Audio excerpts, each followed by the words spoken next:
Bienvenue sur Teach, votre rendez-vous de maturité. La parole de Dieu descend de la tête au cœur, du cœur à l'action. On croit que ce qu'on reçoit, certainement, on le comprend avec notre tête, mais après, le but, c'est que ça transforme notre homme intérieur et qu'on le vive de façon pratique. C'est ça, être un disciple de Jésus. Puisqu'on parle de praticalité de notre foi, nous avons besoin d'avoir les discernements dans la prise des décisions. Depuis le début de cette semaine, on apprend discernement. Mais discernement dans deux domaines. Discernement relationnel et discernement décisionnel. Discernement de comment vivre nos relations et surtout de comment prendre nos décisions. Aujourd'hui, on va voir combien le temps, le timing compte. Il y a toujours le bon moment. Les décisions, c'est bien, mais il y a toujours le bon moment. C'est pas pour toi. Est-ce que tu t'es déjà senti forcé dans une décision? Tu as forcé la décision parce que c'était pas encore le temps, mais après, ça s'est compliqué. Tu sais comment tu te sens à cause de ça? Ou que tu as déjà eu une opportunité parfaite de la vie, mais tu te rends compte que tu avais trop attendu. Ou même que tu as attendu en fait trop longtemps.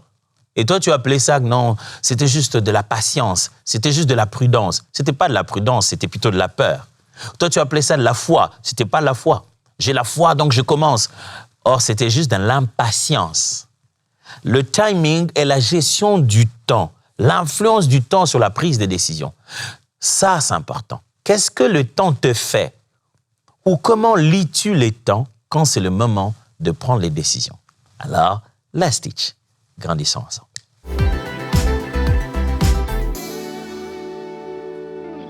Je suis sûr que vous avez déjà entendu cette phrase.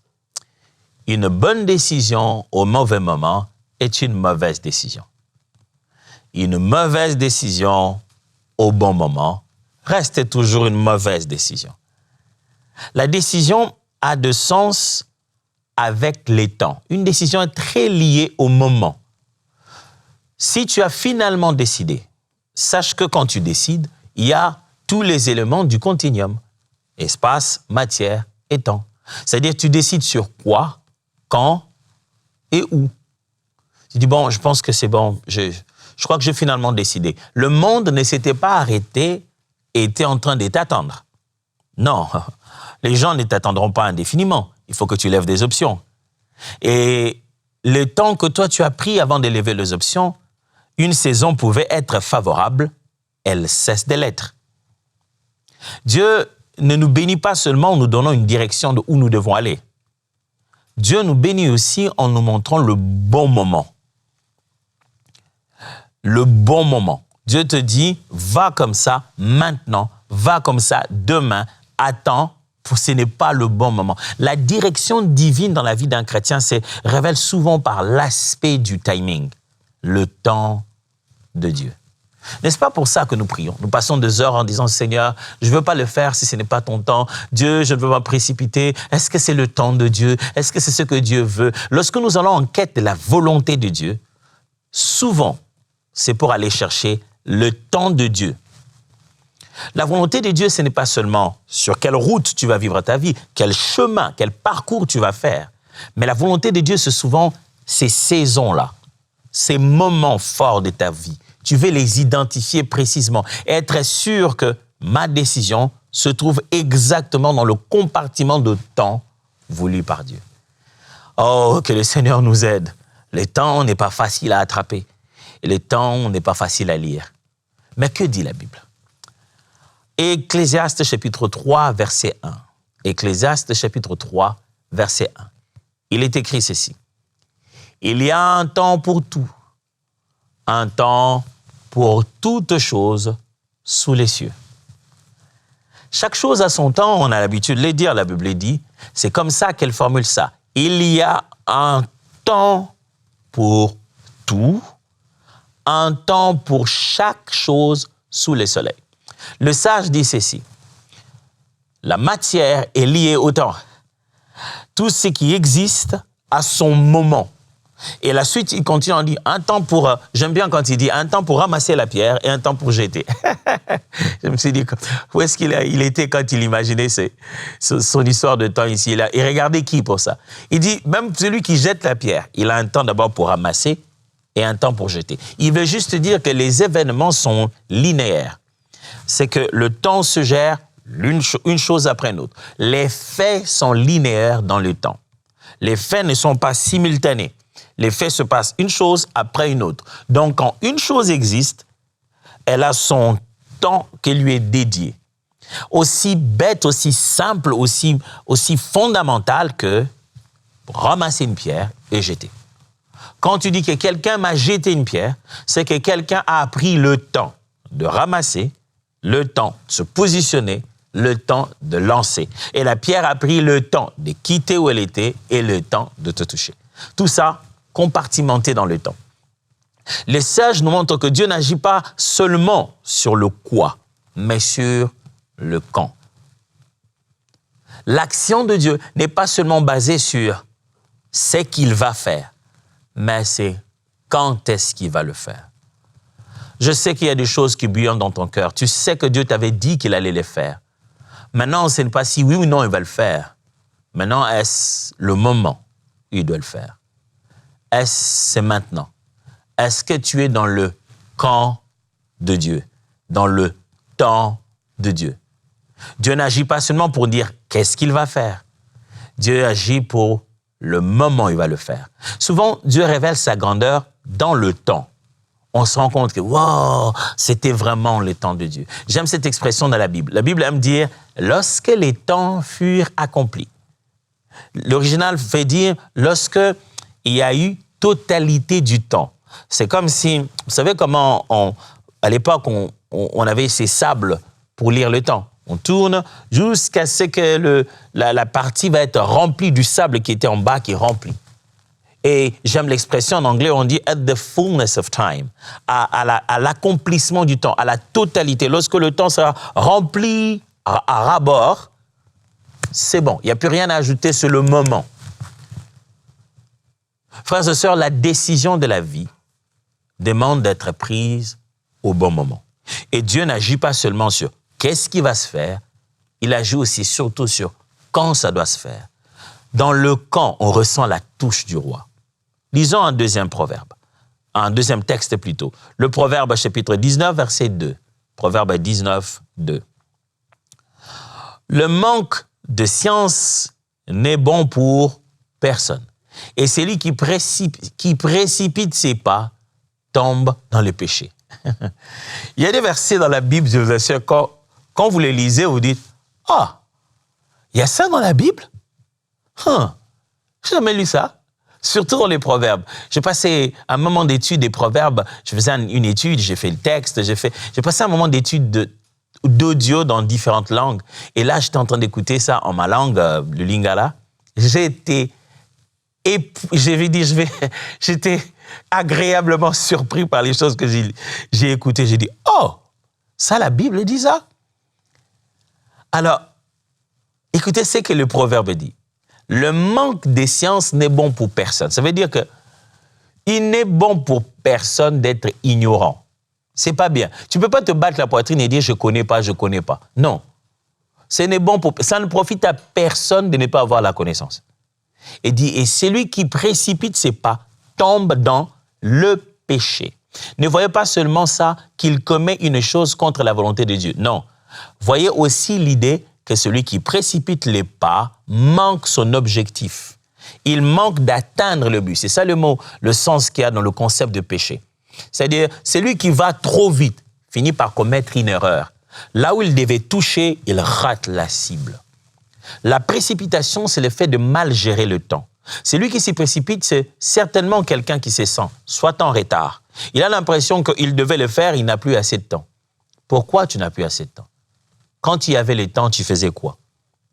Un bon désir peut produire un mauvais résultat si tu vas vite, trop vite. Bon désir, mais mauvais résultat. C'est-à-dire, je veux le faire, oui, c'est pour la gloire de Dieu. Oui, absolument, le désir est noble. Mais moi, j'ai toujours rêvé, Dieu m'a donné des promesses, absolument. Mais ce n'est pas le moment. Tu t'es précipité. Résultat, néfaste, détruit, dérangé. On peut obtenir des mauvais résultats parce qu'on ne l'a pas fait au bon moment.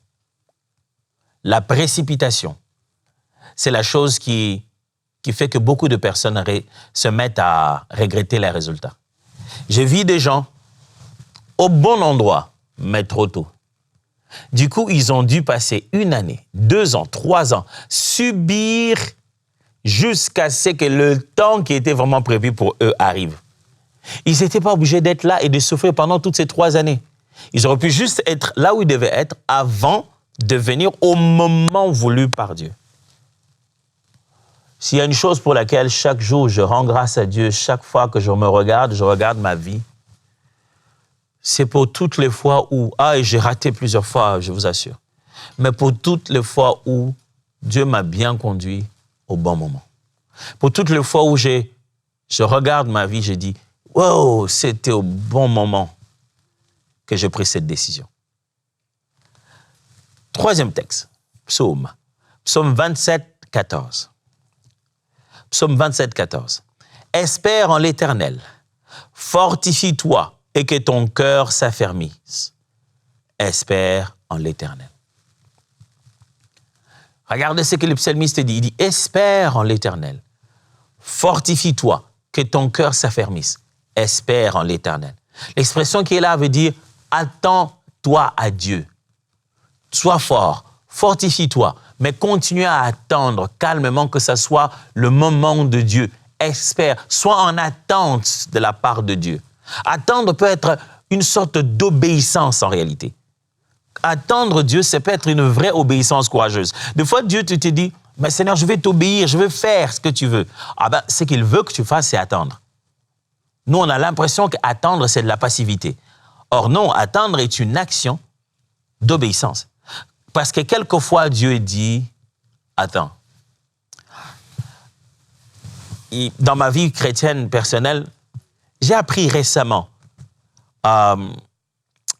certaines choses avec Dieu. J'étais en train de prier pour quelque chose pour laquelle j'étais sûr que c'était Dieu. Parce que j'en avais la conviction et j'en avais eu la conviction pas immédiate seulement. Elle était lointaine. J'ai vu les choses que Dieu avait déjà dit, orientées, préparées. Et j'avais l'impression qu'autour de moi, il y avait un alignement des choses. Je me dis, c'est le moment. Je commençais à prier, je commençais à non seulement prier, à contacter des gens, à appeler, à essayer d'organiser, à voir ce qu'on peut faire. Mais ça ne traînait pas toujours. Il me manquait quelque chose. Je dis, Dieu, quand tu es là, tu ouvres les portes, les choses se font. Je parlais aux gens, les gens partaient, personne ne me revenait. Je dis, non, Seigneur, je sens que c'est le moment. Qu'est-ce qui ne va pas? J'ai commencé à prier, j'ai pris un temps de prière, j'ai mis mon esprit en alerte en disant, Seigneur, j'ai besoin de réponse, Seigneur, j'ai besoin de réponse. Et à ce moment-là, Dieu m'a dit, attends. C'était une de rares fois où l'attente ne veut pas dire, attends, reste là, ne fais rien. Où l'attente voulait dire, occupe-toi d'autre chose, sois très occupé, mais touche pas à ça. C'est comme si Dieu me disait, tu es venu trop tôt. Attends, reste là. Il ne m'a pas dit rentre, va attendre. Il m'a dit, reste là, bouge pas, ne prends plus d'initiative. Laisse la prophétie venir vers toi. Le timing, le bon temps dans la prise de décision. C'est de tout ça qu'on est en train de parler. Qu'est-ce qu'on peut apprendre de tout ce qu'on vient de lire? Première vérité, reconnaître la saison. Dieu te guide aussi par le temps pour. Qu'est-ce que j'entends par temps pour? L'une des choses qui montre que Dieu est avec toi dans cette prise de décision, c'est qu'il va ouvrir de la disponibilité. Il va te donner le temps pour. Même quand tu avais l'impression que tu étais occupé, il n'y a pas le temps, Dieu finit par ouvrir une brèche. Ouh, boum. Tu trouves, toi-même tu te dis, je me demande comment je trouve le temps pour. Si tu veux bien prendre tes décisions dans la vie et connaître bien le timing, la première des choses que tu dois bien maîtriser dans ta vie, ce sont tes saisons. Si tu ne sais pas quel jour, quelle heure, quel mois, mais localise ne fût-ce que la saison. En quelle saison tu te trouves? Dans cette saison de ta vie, Dieu veut t'utiliser comment? Dans cette saison de ta vie, quelles sont les promesses de Dieu? Le bon moment fait partie de la volonté de Dieu. Tout ce qui est bon n'est pas pour maintenant. C'est pas parce que c'est bien, c'est bon qu'il faut le faire maintenant. Non. Reconnais la saison de la chose. Toute ma vie, j'ai vécu en Afrique, vous le savez, dans mon beau pays, le Congo. Et une partie de ma vie, j'ai dû le vivre ailleurs. J'ai appris à vivre le fruit des saisons, littéralement. C'est pas comme ici en Amérique du Nord où, les fruits sont là. Pour nous, l'une des choses qui nous permettait de nous souvenir de saisons, c'était quand certains fruits disparaissaient. On se dit, je voulais de la mangue. C'est pas la saison de la mangue, j'ai vraiment voulu la mangue. Tu vas devoir attendre. Et puis, il y a saison, les nouveaux fruits arrivent, le fruit de la saison, tu vas les consommer. On reconnaissait que là, c'est la saison de pluie parce que ça vient avec les mangues, ainsi de suite. Là, c'est la saison sèche. Il y a d'autres types. Les manguiers vont sécher, ainsi de suite. Et le fruit va venir. Quand tu reconnais la saison, ça te donne un indicateur très fort dans la prise de décision. Quand ça n'appartient pas à la saison, ce n'est pas le moment. Il y a des choses pour lesquelles tu peux dire oui, mais pas pour maintenant. Dites, écoutez, sachez que je reste ouvert à cette idée, mais le moment n'est pas bien choisi pour moi. Oui, je suis d'accord, mais j'ai l'impression que Dieu ne m'a pas ouvert le temps pour. Dieu n'a pas créé. Souvent dans ma vie, quand je commence à me rendre compte que Dieu me veut dans quelque chose, je sens qu'il commence à me créer de l'espace de temps. Je suis généralement un homme occupé, pas autant occupé que vous, je suis sûr, mais quand quelque chose d'autre arrive, j'ai souvent vu dans ma vie comme Dieu en train de surseoir certaines autres choses, comme si il les poussait de côté. C'est pas pour les éliminer, mais on dirait que j'étais moins intense dans ça parce qu'il fallait que je sois plus intense dans une autre. Là, je commence à me dire, wow, si c'est fait de l'espace, c'est qu'il y a une saison. Dans quelle saison suis-je? Voici ce que tu dois faire quand tu veux bien décider en matière de timing. Circonscris d'abord la saison. Même pas seulement la saison. S'il est possible, les saisons. Si tu es capable de savoir, voici la saison où je suis et voici la prochaine saison. Là, Dieu t'a fait grâce. Vraiment, Dieu t'a fait grâce. Dans quelle saison es-tu? Non, je sens que c'est ma saison. Est-ce qu'il y a le temps pour? S'il y a le temps pour, ça peut être un bon indicateur. Reconnais d'abord la saison. 2. La deuxième chose qui peut t'aider à prendre bien tes décisions, c'est refuser la précipitation. L'urgence n'est pas toujours une direction. La vie, ce n'est pas toujours aller là où c'est urgent. On a souvent cette tentation. On se dit, qu'est-ce qui est le plus urgent maintenant? Ouais, c'est que c'est ça qu'il faut que je fasse. Non. Souvent, l'urgence n'a pas d'importance. L'urgence nous fait croire qu'il y a de l'importance. Mais après, quand on se rapproche, après même qu'on l'ait exécuté, on se rend compte que ça aurait pu attendre. L'urgence nous met en condition de précipitation. Et la précipitation nous fait souvent prendre de mauvaises décisions. Je suis presque tenté de dire, ça nous fait toujours prendre de mauvaises décisions. Alors, refuse la précipitation. C'est quoi la précipitation, pasteur? La précipitation, c'est quand on commence à avoir la sensation de ne pas avoir assez de temps. On a l'impression de courir en arrière, comme si quelque chose vous avait déjà dépassé et on est en train de la suivre. Comme si le moment où il fallait le faire, on ne l'a pas fait et qu'on a une petite période de prolongation. Si on ne le fait pas maintenant, c'est parti pour toujours. La précipitation est l'agitation du retardateur. C'est lui qui se rend compte qu'il est après, qu'il est en retard, s'agite. Ça s'appelle la précipitation. Ce qui vient de Dieu peut être clair, mais rarement être source de précipitation. C'est clair, c'est ce que je dois faire. Quand Dieu vient, je t'assure, quand tu commences à être dans la précipitation, c'est que tu n'avais pas obéi au bon moment. Tu essaies de rattraper en fait.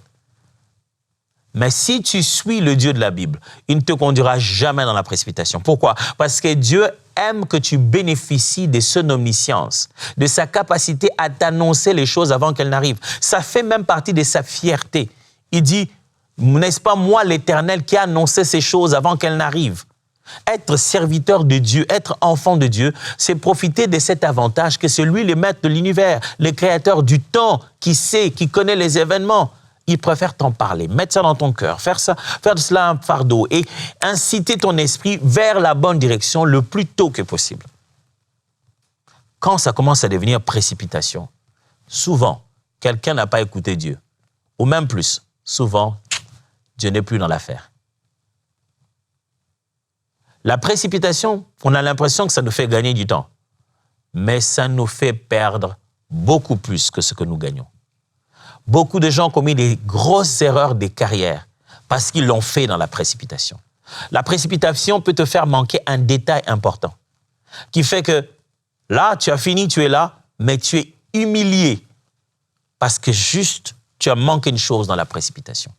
Alors, je t'en supplie, refuse la précipitation. Ce qui devait être fait maintenant doit être fait maintenant. Si Dieu te dit, étudie maintenant, je t'assure, tu risques de le faire dans la précipitation et c'est dur. Si Dieu te dit, fais quelque chose, fais-la maintenant. Quand Dieu te parle, c'est déjà important. J'ai l'impression de quelqu'un, je travaille avec quelqu'un qui avait toujours cette expression. Chaque fois, on lui dit, quand est-ce qu'il faut le faire? Il dit, hier. Ah, ça signifie quoi? Quand on en parle, ça veut dire que déjà l'initiative était prise plus tôt. La pensée était venue plus tôt. Si on se met à en parler maintenant, ça veut dire qu'on est déjà un peu en retard avec nous-mêmes. Vaut mieux obéir maintenant que d'attendre, procrastiner, demain, après-demain. Et le jour arrive, tu te dis, « Oh, j'aurais dû le faire. » Je t'en supplie, mon frère, vaut mieux obéir maintenant. Je te le demande comme un ami, comme un frère, je t'en supplie. Vaut mieux le faire maintenant. Pendant que tu en as encore la chance, fais-le maintenant. Ne te mets pas en condition de précipitation. Parce que quand tu deviens pressé, tu ne sais plus gérer les temps. Troisième vérité. Attendre activement. Le bon timing se prépare. Il ne se subit pas. La troisième des choses, qui est un secret fort dans la prise de décision en matière de savoir le bon moment ou le moment de Dieu. Vous devez savoir que le moment de Dieu, ce n'est jamais tout de suite. Quand tout de suite arrive, la prophétie s'est accomplie. Je vais répéter ça. Dans la prise des décisions, je ne parle pas de l'impulsion d'une direction, d'une exécution, d'une obéissance instantanée, mais je parle de quelque chose qui te demande de prendre une décision et de lever des options. Généralement, quand c'est maintenant le moment de lever l'option, ça signifie que Dieu avait déjà commencé à te préparer. C'est pour cette raison, vaut mieux que tu sois en condition d'attente. Attendre activement, c'est parce que le bon timing se prépare. Pour arriver au bon moment de Dieu et te dire, c'est le bon timing. C'est le résultat de regarder comment je m'étais préparé pour ça. Comment je me suis préparé? Est-ce que je suis prêt? C'est vrai qu'on ne se sentira jamais à 100% prêt. Mais Dieu te parle avant pour que tu collectes les infos, que tu te renseignes, tu reçoives ce qu'il faut pour que quand ça arrive, tu dis, yes, c'est maintenant, ouais, c'est le bon moment. Le bon moment de Dieu, ça se prépare. Pendant que tu es en train d'attendre, tu peux être actif. C'est ce que j'essaie de te dire. Ce n'est pas encore le temps de faire, c'est le temps de préparer. Préparer est déjà un timing en soi. Tu peux être en train d'attendre, mais activement. Tu n'es pas obligé de croiser les bras en disant, moi, Dieu m'avait dit, il va m'élever un jour. OK. Maintenant, entre-temps, tu fais quoi? Je fais rien. Non, mais moi, je te dis, peut-être qu'il fallait commencer à apprendre à te rabaisser. Moi, Dieu m'a dit un jour, il va m'élever. Peut-être, je pense qu'en attendant, tu devais apprendre comment être humble. Parce que si tu es serviteur des autres, alors Dieu fera de toi leur maître. Il y a quelque chose à faire maintenant, en attendant. Et cette chose-là s'appelle se préparer pour le bon moment. Se préparer pour le timing de Dieu. Le bon moment ne se subit pas. Ça ne t'arrive pas comme ça. Quand tu vois quelqu'un dans la vie, tu te dis, le timing, waouh. Le gars, il a vraiment saisi son bon moment. C'était vraiment un bon moment. Sache que ce que tu vois là, c'est préparé en coulisses. Quelqu'un a préparé. Ne dit-on pas que lorsque la préparation rencontre l'opportunité, c'est le succès? Cette formule est répandue. Quelqu'un a eu le temps de se préparer et le temps est arrivé, il était l'homme qu'il faut, au moment où il le fallait, à la place qu'il fallait. Je vais parler à quelqu'un. Est-ce que tu es prêt? Est-ce que ce que tu sens que tu dois faire dans ton cœur, dans ton âme, tu sens que tu es prêt? Tu penses que tu as le nécessaire? Oh, pas tout, mais le minimum, la fibre pour pouvoir te maintenir dans cette nouvelle saison que tu attendais. Dieu t'a donné beaucoup de paroles. Tu l'as entendu des uns, tu as reçu de songes. Mais est-ce que tu es prêt? Est-ce que c'est le bon moment? L'un des indicateurs que ce sera le bon moment, tu devras rentrer et regarder ta préparation. Te dire, est-ce que j'ai été préparé par Dieu d'une manière ou d'une autre? Quand Dieu te parle avant, le moyen pour toi d'être sûr qu'au moment voulu, tu seras dans le bon temps, ce que tu te prépares activement. N'attends pas le bras croisé. Attends avec activité. Attends en étant en train de faire ce qu'il faut faire. Quand Dieu te dit « attends », dis-toi « qu'est-ce que je fais en attendant ?»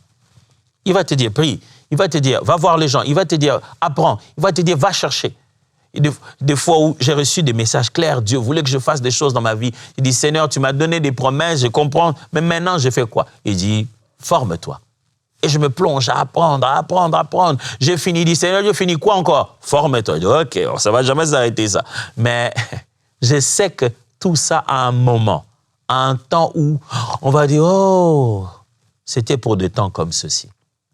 Tu as certainement une décision à prendre dans ta vie et tu veux savoir, est-ce que c'est le bon moment? Eh bien, c'est ça qu'on a appris aujourd'hui. Qu'est-ce qu'on a appris aujourd'hui? On a appris que le timing compte beaucoup dans la prise de décision, dans la vie de tout homme, et dans la vie d'un chrétien en particulier. Comment être sûr que je suis dans le temps de Dieu? Première des choses qu'on a dit, Dieu travaille par saison. Il y a des saisons. Reconnais la saison. La saison, c'est comme une période de ton temps où la suite de certains événements va être cyclique, où c'est la chose qui va le mieux fleurir. Reconnais ta saison ou reconnais tes saisons. Ça va beaucoup te diriger. Deuxièmement, l'urgence n'est pas la direction. Ne fonctionne pas par précipitation. Ce n'est pas parce que c'est urgent que c'est nécessairement la bonne chose. Troisièmement, l'attente biblique est active. Quand on attend, on travaille. Quand on attend, on se prépare, on se forme, on s'améliore. Voilà le challenge que j'ai pour toi aujourd'hui. Quelle décision vas-tu ralentir cette semaine pour discerner le bon temps? Et quelle action de préparation vas-tu poser? Cette semaine, regarde deux choses. Quelle est la décision que je dois me dire, j'étais pressé, il faut que j'attende le temps de Dieu? Et quelle est l'autre direction dans la vie où tu te dis, wow, on dirait que je ne me prépare pas assez. Dieu veut que je me prépare. Il faut que je m'y mette. Je dois me préparer à ça. Quelles sont ces deux choses dans ta vie? Mets-le devant et exécute comme Dieu te l'a dit. Moi, je suis là. C'est une bonne décision chaque fois que tu décides d'être là à temps pour suivre Teach. Je te vois demain. Dieu te bénisse.